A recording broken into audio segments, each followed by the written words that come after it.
All right, guys. We're here. You guys excited? Yes. We're on our way to our first Flesh and Blood event. Do you know what you're going to see today, little baby? I don't know. You don't know?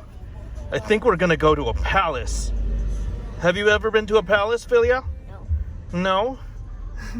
All right, well, yeah. I don't know. We'll see. We'll take pictures in the palace, okay? You excited to meet Uncle J-Dubs? Yes.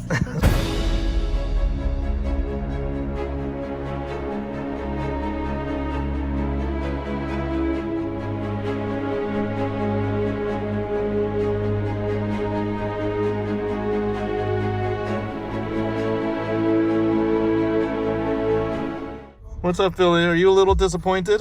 It is looking a lot more like a convention center than a palace, right? They do call it Lille Grand Palace, though, right? But yeah, it looks awfully like a convention center. But is it true it's a palace? It's a big, They call it a palace. yeah, it's because in France, everything big is a palace. I guess, right? Oh well. Disappointment. Get used to it. Genji, we're here at the banquet. I was just saying that I think the food here is better than in New Jersey.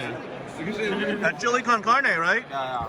It's a big hit, isn't it? Yeah, they also had this bolognese pasta. Yeah, I had some of that. Yeah, that was good. I don't know, it's just, it doesn't feel as heavy. Yeah? Yeah. You got pasta, they got rice, they got paella, right? Yeah. I don't know, I'm having a good time. It's kind of packed. There's like all these people. Yeah, a bunch of people, and this is just the welcome dinner, right? Yeah. You got all wait staff and everything. This is pretty awesome. This is definitely bigger than Singapore, right?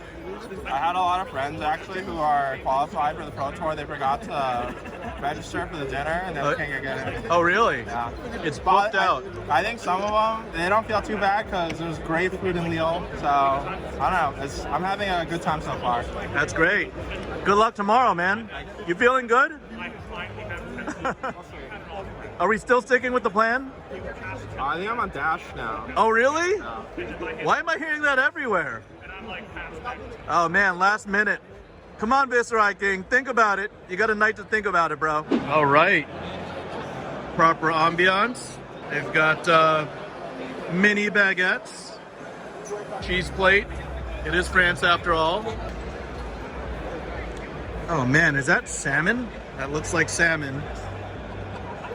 Couscous. Capri salad. Very nice. Very, very nice. Marmalade, Saint Bernard. Looks like beef stew, right? Beef stew? Beef. Beef. Okay. Beef's on the menu. There we go. There's the chili con carne. There's some risotto over there. Paella. Very nice. Make your own pasta station. Beautiful, beautiful. The Emperor Dynasty. Oh, it's confirmed. Drakai of Acer. I hope he's a warrior. They need another warrior to freshen things up. And everything else. Two sides. Amazing.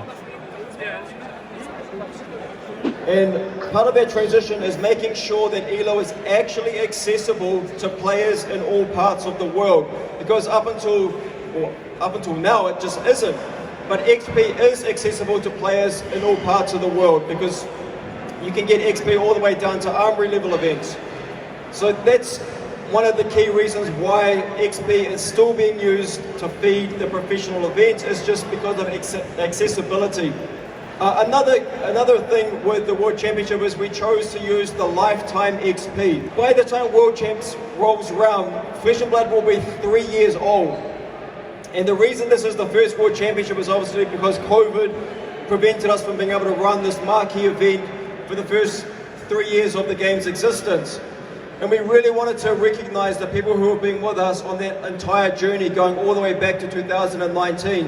And the best way that we could do that is by acknowledging that long-term commitment from those original supporters who have been on that journey with us by feeding players into Worlds via lifetime XP. Will that change going forward? Maybe. Maybe World Champs 2023, 2024 will have different pathways to qualify. but something that I am pretty firm on is having a big event, sort of that 300 to 400 player range, and then alongside the World Championship having the calling and battle hardens and special guests and like heaps and heaps, dozens and dozens of side events, so there's something for everybody at that event. Hi James, I'm Shamir. Hello. I qualified today through winning a couple of conquests in London. I wanted to ask kind of about the way talents are going to be supported over the course of the game's lifespan. One of the things that I love most about the game is how each class and talent really kind of has its own identity that continues to evolve as new heroes are released, as new sets come out to support those heroes and talents. So far, we've only seen a talent receive support outside of a single set in Uprising with the most recent set, with Ice receiving some new support. And I wanted to ask, is there kind of a point at which LSS will say, we've developed enough talents, we need to kind of support the existing ones more? Is there a point at which we're going to say, actually talents just kind of end up a secondary identity feature that will develop over the game's really long-term lifespan? Just kind of what's the plan with that in the long term? Yes, that's a great question. So there's two parts to this. The first is that we have a very, very long vision for flesh+blood. Flesh+blood is going to stand the test of time and it's going to be around for decades. So parts of the experience do need to have some degree of patience attached to it in terms of expectations of when will we complete all of the introduction of talents from all of the 8 regions of the world. But what I will say is that we have a specific goal to start building depth into the talents and the classes.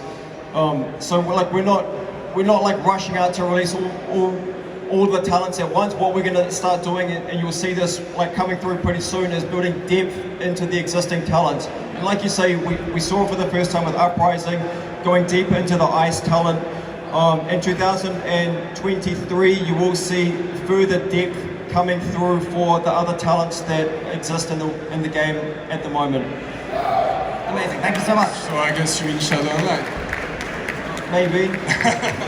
Maybe on that topic, like we do have a couple of holes to fill, right? Like we have a Shadow Runeblade that Pablo Pintor helped to retire recently, and Prism's on the brink, like she's 2 points away from Living Legion, so there's a couple of holes that are going to exist in our roster of class talent crossovers that are going to need to get filled in the not too distant future. Hello, name's Marshall. My biggest question is, do you think LSS is doing enough for onboarding new players? I feel like for my community, we have such a talented group of people who are very serious, but I often see new people come into the game, and the first thing I see is they love the heroes, but they can't compete because they're new, and we've been playing for, some people 2 years. We're going for a while, so do you think there's more you could be doing, and are you happy with, again, the growth of new players right now? So that's a great question, and there is a lot more that we could be doing and that we will be doing going forward. The player growth across the world is pretty strong. Am I happy with that? No, because I think it can be even better than it is. And there are things that we are looking to do to really provide more support and more opportunities for people to play at different levels. Obviously the Pro Tour is the pinnacle of competitive play, and then we have a lot of support. It's unmatched, the level of organized play from any other game in our industry when it comes to Pro Tour, the calling, traveling the world, battle hardens, running all across the world week on week. We have seasons like Skirmish and ProQuest, so we have like a lot of programs in place to support competitive play. And yes, there is some opportunity to create experiences at a more social, casual level. Part of that is to do with the product mix as well. For an example, we released Classic Battles this year, which was a product which was designed to be catered towards a more casual audience. So it's something that you can play out of the box and you can play at home with friends and family, husbands, wives, brothers, sisters, whatever. It's like it's sort of a self-contained box set, if you like. And that's sort of the start of us doing more products in that kind of sphere. And you've heard me talk about it often, like PvE is sort of like the big picture project that we have for that social play, that we're working on. It is some way off yet. It's a very big undertaking for us, But that's the kind of things that we will be producing over time to really reach out to those social players, the people who maybe aren't as driven by, you know, elite competitive, got to get to the Pro Tour, they just want to play the game and have fun. And there's definitely more that we can do for those people, and we are doing for those people, and you will see it coming through over the coming months and years. Oh, it's determined. Hi. So I had a question. There's the first lore book, right? And it mentions a bunch of classes.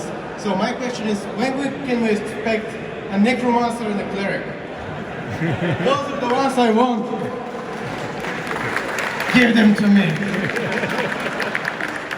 Well, I don't want to spoil the surprise, but look, we are going to slowly release all of those classes that are featured in the lore book, and I can say that the next new class is coming sooner than you may even think, but I'm not going to tell you which one it is. Alright, that works. Thank you. I have a question about the lore because I'm really passionate about the lore of the game. That's one of the reasons I'm so passionate about the game actually. And when can we expect more, to know more about the characters, to go deeper into their stories? Yeah, so it's a great question. And look, we are publishing story updates on the website, you know, fairly regularly, and we've recently, maybe 3 or 4 months back, recruited a bunch of very talented writers to help us to speed up that process of the storytelling and to, you know, elevate the quality of that storytelling. So yeah, it is something that we're investing into, and at this point in time it really is focused on web-based storytelling, but we do want to get another book published. It always has kind of been on the to-do list, but with the way that the game has grown across the board so quickly, and our priority has kind of been on the play experience and putting on, you know, great organized play events and programs across the world, that's sort of where our focus and priority has been. And the storytelling is something that we're coming back to now to really try and catch up. So yeah, you will see additional books coming through. Like a novel or like a novel or something?